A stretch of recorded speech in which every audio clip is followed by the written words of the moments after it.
대한의사협회 회장 최대중입니다. 국회 앞에 참담한 심정으로 섰습니다.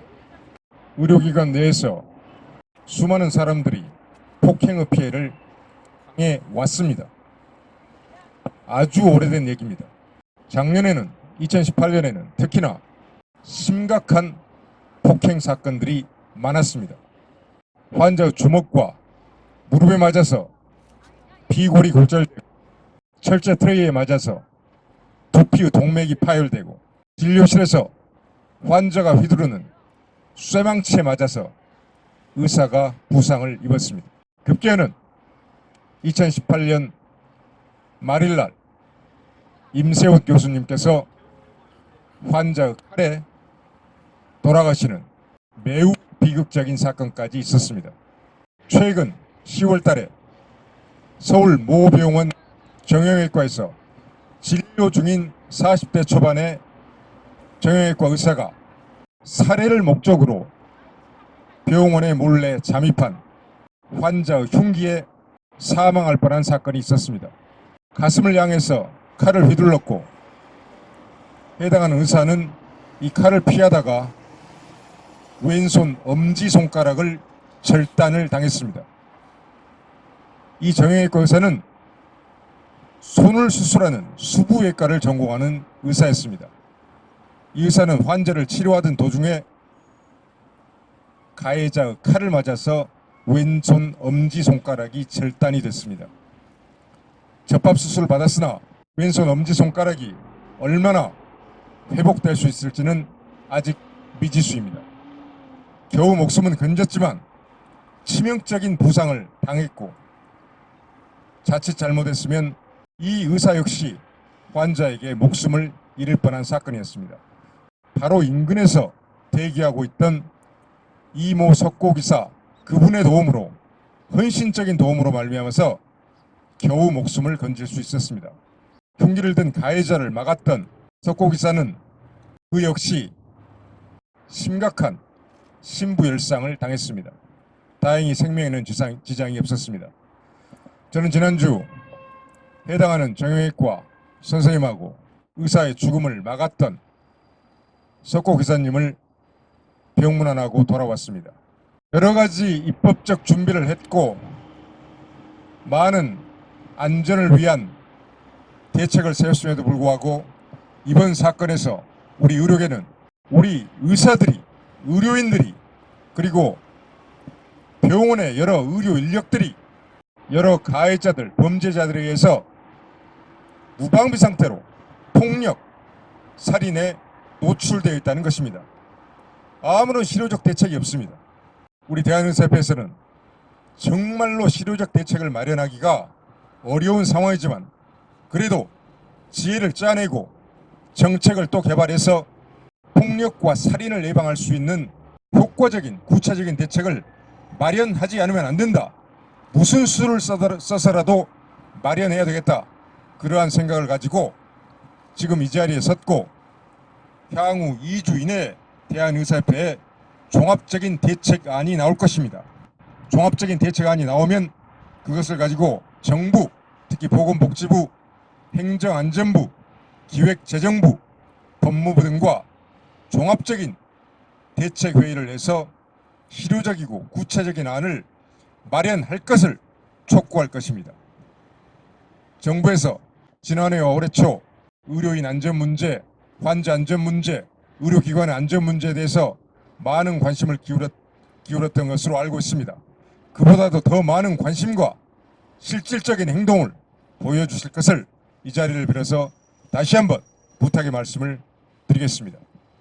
먼저 의료기관에서 실질적인 안전장치와 안전인력이 배치되어야 합니다. 그리고 이것을 의료기관의 의무사항으로 할 것이 아니라 의무를 부과하되 재정대책을 반드시 같이 세워야 합니다. 그래서 일정 규모의 시설, 의료기관에서부터 금속 탐지기와 보안 요원, 그리고 진료실과 응급실에서의 대피 공간, 대피 로우 확보, 이것부터 가장 먼저 신속하게 시설 정비, 안전장치의 설치, 보안 인력의 배치, 이런 것들부터 이루어지지 않으면 안 되겠습니다. 거기에는 막대한 재정이 소요됩니다. 정부에서 의료인의 안전과 의료기관에 근무하는 인력들의 안전과 그리고 더 나아가서 보다 궁극적으로는 환자들의 안전을 위해서 긴급하게 시급히 재정을 투입해 주시고 관련된 대책을 즉각적으로 실천해 주시기 바랍니다.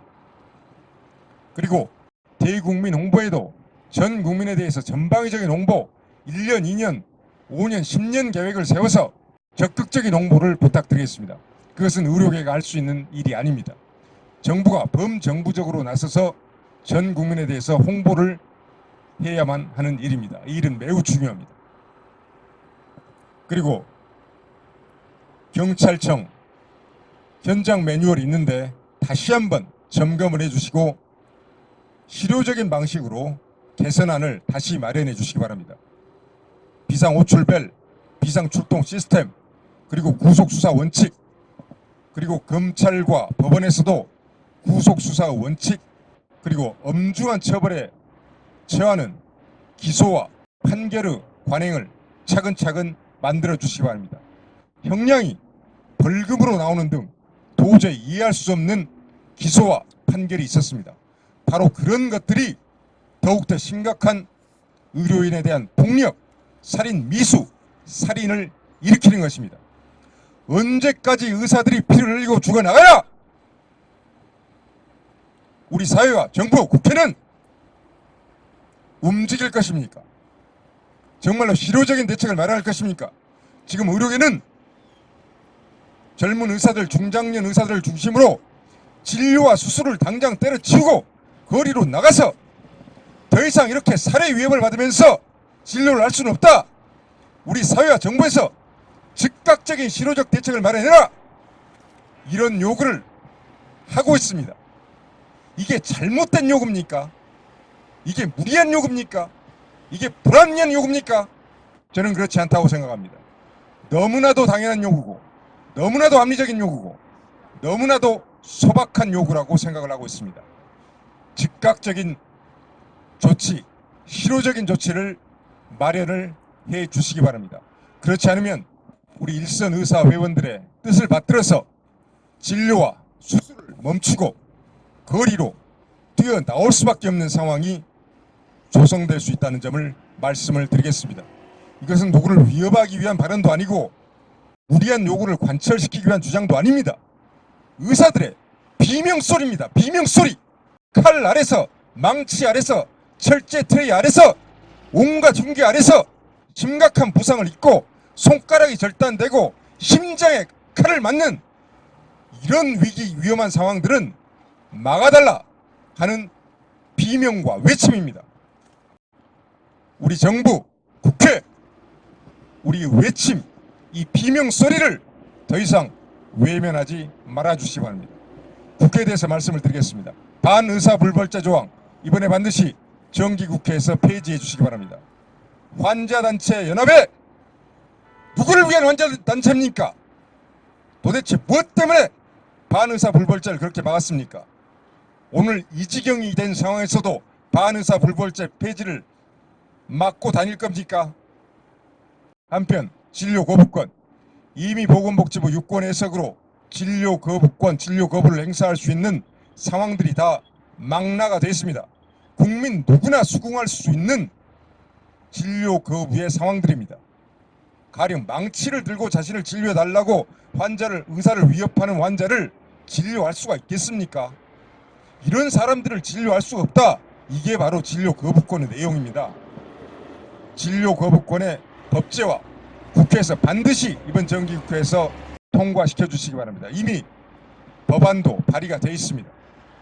한편 우리 대한의사협회에서는 진료를 거부할 수 있는 구체적인 사항들, 이미 보건복지부 유권 해석으로 나와 있는 사항들을 하나하나 정리해서 전 의료기관에 배포를 해서 의료기관에서 적극적으로 홍보를 하고 우리 의사들도 숙지할 수 있도록 할 것입니다.